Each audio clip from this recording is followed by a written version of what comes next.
हिमाचल नीलाम होने की स्थिति में हो गया है, हिमाचल गिरवी होने की स्थिति में हो गया है। ये स्थिति हिमाचल प्रदेश में वर्तमान कांग्रेस पार्टी की सरकार की हुई है। सरकार की बातें करना मुझे लगता है कि अब उनको बंद करना चाहिए। 2 साल का कार्यकाल हो गया। यहां तो हिमाचल प्रदेश में आपकी सरकार में हिमाचल भवन जैसे जो हमारे बहुत सम्मान के जो जगह है, जो प्रॉपर्टीज हैं, वो नीलाम हो रही है, वो अटैच कर दी गई। इससे बड़ा दुर्भाग्य कोई हो नहीं सकता है। मुझे लगता है कि हिमाचल के इतिहास में ये पहला ऐसा अवसर आया कि जो बहुत महत्वपूर्ण और प्रेस्टिजियस हमारी प्रॉपर्टीज हैं, उनको नीलाम होने की नौबत आई है। ये सरकार की नाकामयाबी है, सरकार की नालायकी है। 70 वकीलों की फौज खड़ी की है। यहाँ पर एडवोकेट जनरल से लेकर के एडिशनल डेप्टी, लेकिन उसके बावजूद सरकार को वो डिफेंड करने की स्थिति में नहीं है, क्योंकि हाजिरी लगाते हैं लेकिन कभी भी वो जाकर के वहां पर गंभीरता से सरकार के पक्ष को रखने की जो बात आती है उसमें वो सफल नहीं हो पाते। और हिमाचल प्रदेश में ये स्थिति बन गई है कि फजीहत के बाद लगातार फजीहत होती जा रही है, लगातार ये फजीहत का क्रम होता जा रहा है।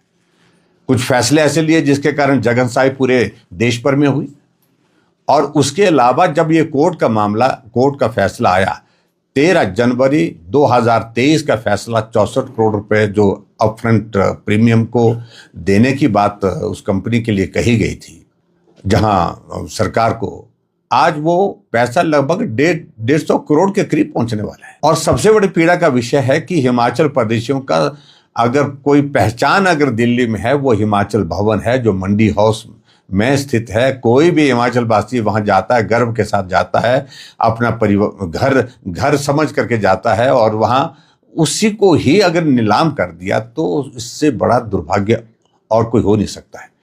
और आने वाले समय में इसी तरह के सरकार का ये दौर रहा तो मुझे लगता है कि कहीं सचिवालय को भी अटैच ना कर दे, कहीं विधानसभा को भी अटैच ना कर दे। ये स्थिति हिमाचल प्रदेश की आज की तारीख में बनी है।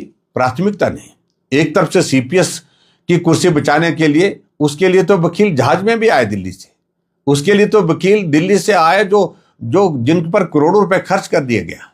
और जब उसके बावजूद भी वो हाई कोर्ट में हार गए सीपीएस वाले मामले में, अब एसएलपी सुप्रीम कोर्ट में की है, जहां कांग्रेस की ओर से वकील खड़ा किया जाएगा, जो वकील 1-1 करोड़ रुपए एक बार खड़े होने की पेशी का पैसा लेता है, उसके लिए पैसे हैं। लेकिन हिमाचल प्रदेश में जो है इस प्रकार के जो महत्वपूर्ण कोर्ट के फैसले आए हैं, उनको सॉल्यूशन, उनका समाधान निकालने के लिए सरकार के पास जो ना तो समय है, ना उस तरफ गंभीरता है, ना वो प्राथमिकता है। आखिरकार इस फैसले से सारा हिमाचल का नागरिक जो है आहत हुआ है, और इस फैसले की वजह से जो है, क्योंकि नाकामयाबी अगर है तो सरकार की है। सरकार अपने पक्ष को ठीक प्रकार से रखने में पूर्णतः असफल हुई है।